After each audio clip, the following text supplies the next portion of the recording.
May mga taong madalas magbitiw ng mga impormasyon na akala natin na ito ang absolute na katotohanan. Lalo na sa panahon ngayon na nagkalat yung mga guru at influencers na mag-a-advise sa'yo ng kung ano-ano para lang may mai-content sa video nila. Pero maniwala man kayo o sa hindi, ito ay mga mapanlin lang na salita na inililigaw ang mga paniniwala nyo. Sa video na ito, ang goal natin ay magkaroon ng mas malalim na pag-uunawa sa mga common na kasinungalingan na maaaring madalas sabihin sa atin ng ibang tao. Isaalang-alang din natin ang impluensya ng bias, agenda at personal na hangarin ng mga nagbibigay ng impormasyon na ito, maging alerto sa mga red flags at sa mga maling impormasyon. Kaya sa video na ito, pag-uusapan natin ang mga maling advice na madalas sabihin sa iyo ng ibang tao. Una, work hard. Wala ka daw mararating kung hindi ka magsisipag sa trabaho. Yan ang madalas nating marinig. Kaso masyado na itong naroromanticize sa mga tao. Kung working hard ang solusyon para yumaman, di sana yung mga nakikita mong kargador sa palengke ay mayaman na. Given na ang gusto kasi ng mga tao ay maging masipag ka, laging nakatutok sa trabaho, at maging masunurin. Ngunit ang pagsasabi sa iyo na work hard ay isang medyo vague na advice o di malinaw ang ibig sabihin. Sino ba sa inyo dito ang mga nakasali na sa MLM o yung multi-level marketing? Di ba sasabihin sa iyo na work hard at sundin maigi ang mga steps para magtagumpay. Yun nga lang, kahit ganong step pa ang gawin mo, at maging devoted ka sa turo nila, kapag di ka naging successful, ay ikaw pa rin ang sisisihin for not working hard enough. Ito ang katotohanan. Kahit maglaan ka pa ng 20 hours per day, pero sa maling bagay, wala kang mararating kundi maliban lang sa burnout. Ang pangalawa, matatalino daw ang mga successful na tao. Iniisip mo siguro na kapag nakakita ka ng mga mayayaman, tila ba sila yung mga tunay na matatalino o yung mas matalino pa sa'yo. Ngunit ang katotohanan ay mas komplikado pa ito. Maraming nagtatagumpay ng mga tao na matagumpay lamang hindi dahil sa kanilang intellectual capacity, kundi pati na rin sa kanilang communication skills, pagkakaroon ng emotional intelligence, sipag sa trabaho, tamang timing, at iba pang factors. At ang pagiging matalino ay kabilang lamang sa mga factors na maaari maging susi sa iyong tagumpay. Sa aking obserbasyon lamang, marami akong nakilala mga individual na nakapagtapos pero hindi ganun kataas ang mga grade nila o yung mga hindi talaga nakapagtapos ng pag-aaral ngunit nagtagumpay sa negosyo o sa karir nila. Meron din namang mga taong mayroong mataas na antas ng edukasyon tulad ng may masteral degree ngunit nahihirapan sa paghahanap ng trabaho. Ang tagumpay ng isang tao ay mas nabubuo sa kanilang kakayahan sa pagiging praktikal sa buhay, sa kanilang diskarte at kakayahan na mag-take ng risk. Matalino ka nga pero wala ka namang ma-accomplish dahil sa overthinking mo at takot ka sa failure. Then, di talaga malayo ang mararating mo. Para maintindihan niyo ang ibig kong sabihin, panoorin niyo ang video na ito na ilalagay ko yung link sa baba o sa comment section ng videong ito.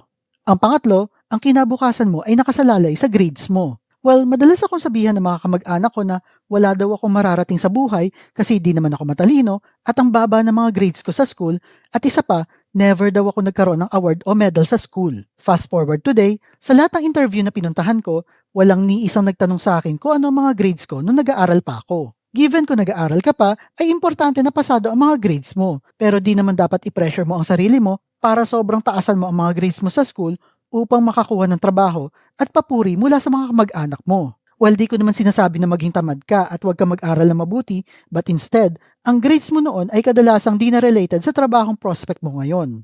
Sa trabaho mo ngayon, ang boss mo ay mas interesado sa kung ano ang kaya mong gawin at sa result na may ibibigay mo, hindi sa isang papel na nagsasabi kung ano ang kaya mong gawin. Well mga bata, hindi ko naman ibig sabihin na huwag niyong galingan o pataasin ang grades niyo sa school. Top priority niyo pa rin dapat yan. Ngunit huwag niyo lang isipin na porket mababa ang grades niyo sa isang subject ay katapusan na ng mundo.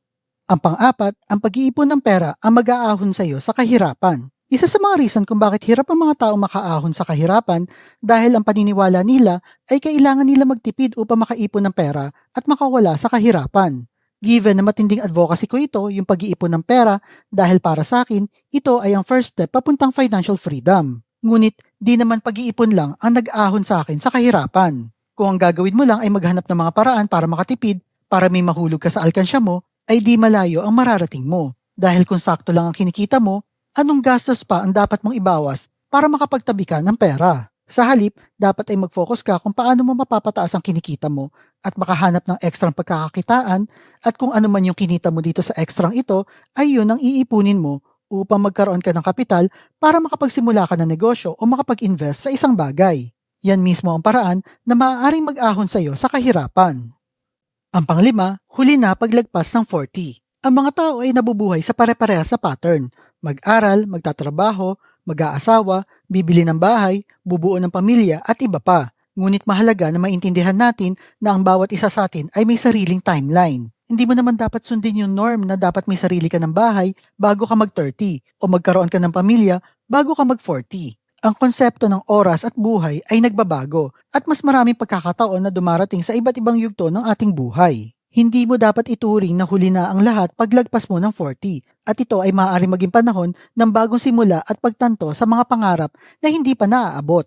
Ang buhay ay nagbibigay ng mga pagkakataon na magbago at mag-iba ng direksyon. Hindi lamang ito tungkol sa pagtutok sa mga traditional na expectations, kundi ang pagbibigay ng sariling halaga sa pagbabago at kaligayahan. Ang pagpapahalaga sa sarili at pagsusulong ng mga pangarap ay maaaring magpatuloy sa kahit anong edad. Ito ay mas lalo nagiging mas mahalaga sa mundong patuloy na nagbabago.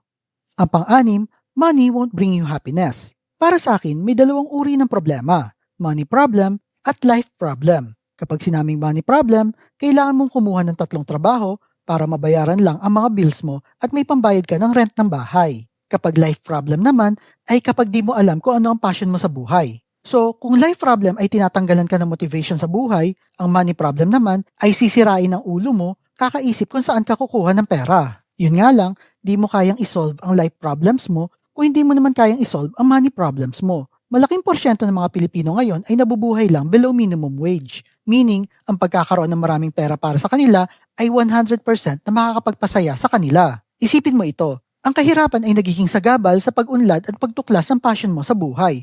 Ang pagkakaroon ng kakayahan na tustusan ang mga pangunahing pangangailangan mo tulad ng pagkain at tirahan ay nagiging prioridad na kailangan mong tugunan bago ka pa mag-focus sa iba pang bagay sa buhay. Ang pangpito, tama palagi ang mga magulang mo.